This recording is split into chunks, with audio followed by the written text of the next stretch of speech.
watching it. Yay! Yay! No?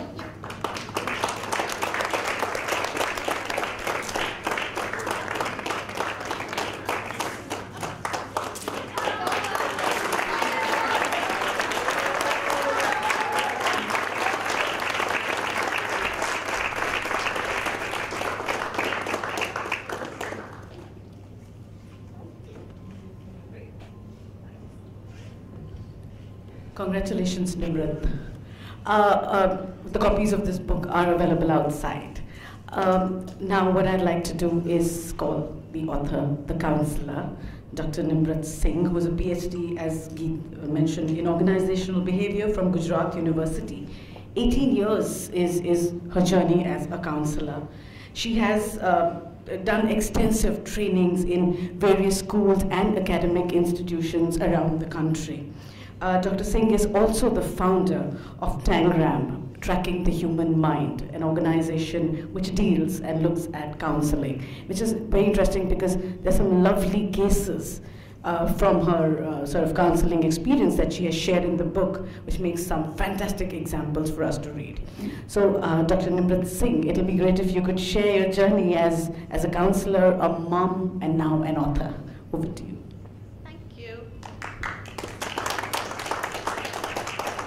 Very good evening to all of you, all my loved and dear ones. Even before I wrote this book and I conceived something like, something on parenting, I was sure it has to be something on parenting. Because all the near and dear ones, whenever you went to school, it was always around parenting. So there had to be something like that. It was last 1.5 years back, I decided I want to chuck everything and I want to really look at, what is it that I really want to do. I think it was also a struggle of what is it, where are we going, what am I doing in life, why am I doing what I'm doing. And the moment this idea of writing this book came to mind, I couldn't think of anybody more appropriate than Kiran and Geet being here. So it's like a dream come true for me. And there are reasons for that. Because, as we are evolving as parents, we keep running to schools, and most of the times, I've only heard in regular schools you're called because, when you're called, there's something amiss. So you're scared to go to school. But this was a school which started with induction, made us play games and have fun. So parenting became fun. So that's the spirit in which at least Param has grown up in the last 10 years. So it's something very special and close to my heart. And honestly speaking, this is my first book. I'm really, really nervous. I'm very anxious about it. I can talk of 18 years of practice. I would love to talk about anything in the field of counseling. But writing a book is not my scene. So the moment I sent it to Kiran, I was most anxious about it. I don't know. Because it was like as if I was talking. I was just talking and I just put down everything in the book. And in the end I felt, I don't know whether it's really going to make sense. And what I'm going to do is, I'll try my best to take you through some of the things which I thought were significant in the journey of this book.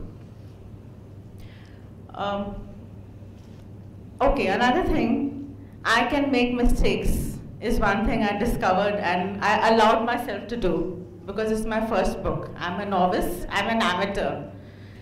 And yet, I really appreciate anybody who's picking up the book, reading it. Before I go into the next edition, I would love to have inputs from you, feedback, so I could incorporate it in my next book.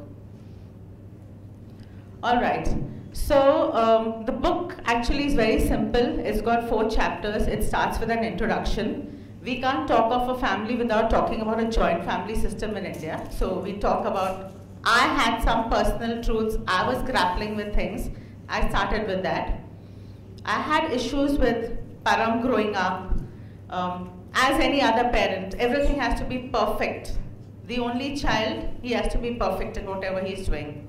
And there were a lot of misnomers which were kind of, slowly I was discovering it cannot be like this.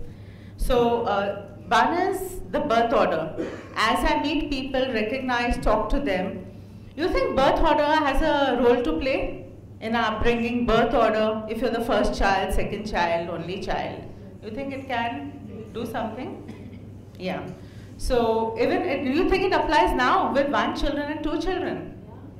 It does? Okay. You want to understand a little more what this birth order scene is? Okay. How many of you are firstborns here? Alright.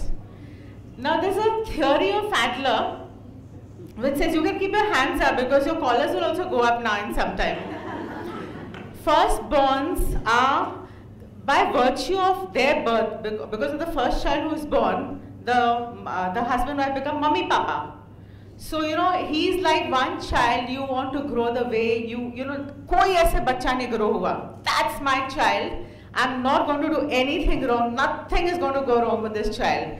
So a lot of experimentation happens, and actually the child turns out to be very duty bound, very correct, very socially appropriate. Yudhishthir, Ram. Okay. By the time the second child comes in, so this is a child who is ambitious. In fact, research has proved they are overrepresented in the list of scientists and doctors, the firstborns. By the time the second child comes in, all that goes, all those books which we buy and think, this is the way the child should be, the mother says it's okay. वो खाता है खाने दो नहीं तो कोई बात नहीं. So the second child is constantly struggling for that attention because they say, "Bada bhai dekh how good he is," and that boy also has to listen to the same thing. Don't do that. He's your younger brother. So that's why the sibling rivalry also starts. So what if he's my younger brother? I'm also entitled to as many chocolates as he is. Okay, so the second child normally, how many of you are second children here? Me too. Okay. Second children normally live a life where they want to compensate and in a way do something hatkar and different from what the elder one does. So many times this child, the middle child syndrome, many times you use that. Middle child syndrome, I'm feeling rejected. So we use that, and this child, he tries very hard to prove himself. The last child, I can see now a lot of hands are going up because we couldn't see them in the first two. Who are the last borns here? Okay. These are the crusaders. Can you see that? They are the crusaders. They pick up social themes, disturbances, and they want to act on behalf of. It could be the society, it could be the family or anybody. So, they are the ones who are the most powerful, though they would not like to believe so. They are the ones who influence and they want to save the whole family. Yeah? So, birth order does have a very significant role to play in our upbringing. And parenting styles. We grew up in, joint family systems, so everything was around authoritarian ways of behaving, control. So the person who is the patriarch controls the family. Do you think that has changed? What do you think? No? You have helicopter parents today. You know what are helicopter parents? Yeah, children go, they're watching a movie somewhere. The parent will be hanging around there. कितने बच्चे किसके साथ कब क्या क्यों so all that. So that's in a way it's a derivation of the old style of parenting, authoritarian parenting. So that's what we've discussed in the first chapter. Parents have a past. I think that's very important to understand. Kiran has already talked about self-esteem. This book is essentially dealing with self-esteem. How low, average and high self-esteem actually shape your parenting style. Parents who want their children to be something, they are ready to push them any end to get results. What do you think? What kind of a self-esteem would you think they have? A low self-esteem? Because what I couldn't do, I want you to do it because I want to prove that I'm not a bad parent. I'm not an inadequate parent. Okay, so we're talking about that. Now here it's very important to understand the seed and the tree. There's a seed and that's why there's a tree. A child is lazy. He doesn't study. He's diffident. He's aggressive. What are we looking at? We are looking at behavior. So that's the outcome. That is the fruit. Can you alter aggressive behavior? by looking at it. Can you say, why is he getting angry? I think I have to change his anger. You can do nothing with that. Where is this coming from? From a seed, and that is from our parenting style.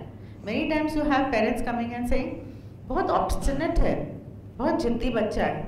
He's only 2 years old, but he's very जिद्दी. Okay, where is that coming from? So the seed and the tree is something which we've talked about. It's the Eastern philosophy. So rather than looking at what of the behavior, if we look at the why of the behavior, it would make the difference. And yeah, as we were talking, as I was reflecting in the book and I spoke to many parents, we did these questionnaires, spoke to them in groups, there were a couple of things that came out. And I'm sure you would identify with some of them. Have you heard this statement before? When I was your age. Have you? How many of you have used that? Come on! Honest? तुम्हारी उम्र में हम इतना चलते थे, हमको pocket money कहाँ मिलती थी? You think we went on foreign vacations? So this when I was your age, can you imagine what's happening to your child? The moment he's listening to it, katak, it's gone. He says, yeah, okay, I understand, but I don't want to know this. Okay, so that's one thing which we need. It's a temptation. We need to reduce this temptation. Then parents have these unfulfilled dreams, all of us. We had so many dreams and aspirations for ourselves. Just because we couldn't complete them. Many times it's reflected in our growing up our children. So usko hockey क्यों खेल रहा है? उसको tennis खेलना चाहिए. क्योंकि tennis नहीं था तब. And I always wanted to be a tennis player. You know how much tennis players earn? So you should be playing tennis. Why should you play hockey? So these are some things, where we are living with, we realize it. And there are questionnaires and checklists which you can discover for yourself. What kind of patterns we keep going back to, we all. And honestly, if I really look back, my mother was a great, wonderful mother, totally complete in herself. But I'm not sure that I can be the same mother to my son today. And I'm saying this because the situation has drastically changed. We're not living in the same society. There's not so much of, look at the interface, internet, friends, peers, media, they're bombarded. And you happen to be one of them in that universe, right? So role models, we don't have any role models. Our parents cannot be, because any behavior is what? It's the self and the situation. So since the situation has changed, even the self has to rise up to that to make the changes. And parents are practitioners, sure enough. I just want you all to do a reality check right now, if you are ready. Think of one attribute your father or your mother had, okay? And you thought that, I don't like this. Why does my mother keep saying this to me? Why does my dad say this to me? When I grow up, I'll never do this. Can you think of it? Tell me when you've thought of it. Okay, some of you, hands up. You can think of, ये मेरी mummy करती थी, ये मैं कभी नहीं करूँगी. Now, do you see that happening in your parenting right now? Yes. So what's happening? Actually, parenting, as Geet said, it's a very emotional and we also imitative. We imitate. When we get really angry, we swear only in our language. So it's like, the unfolding is so natural for us. So parents have to discover this, that they're practitioners, they're constantly going to learn, evolve and grow. What we have from the past, we are very fortunate to have that, but that's not enough. There's much more which we can add, and that's the head part of us. Today, what will work for my child?